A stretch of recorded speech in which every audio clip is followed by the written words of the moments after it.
Welcome back. Now, when you initially install WordPress, you're going to find that there is at least one default theme that you can use with the web builder. Now, as of the recording of this video, you're going to notice that there is a theme called 2019. You're also going to see that there is a theme called 2017 and a theme called 2016. Typically, those themes are going to be compatible with the most recent version of WordPress. So if you don't want to look for additional themes, you can typically use the most recent version of default themes and activate it for your WordPress installation.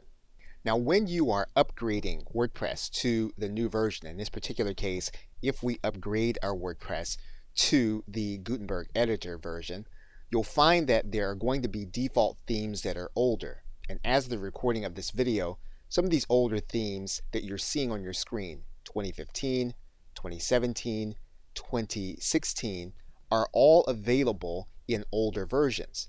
And if you update those versions, they'll then be compatible with the new editor. So in this case, what we'll do is we'll just click Update Now in each case. This will update the theme so that you can exploit some of the advantages of the Gutenberg editor if you choose not to update your theme. And now each of these themes are going to be compatible with the Gutenberg editor.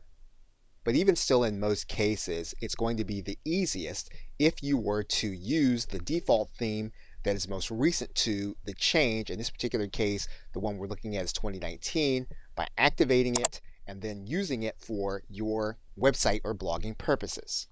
And in this course, we will continue to work with the 2019 theme to explain the editor. Okay, so with that, thanks, and I'll see you in another video.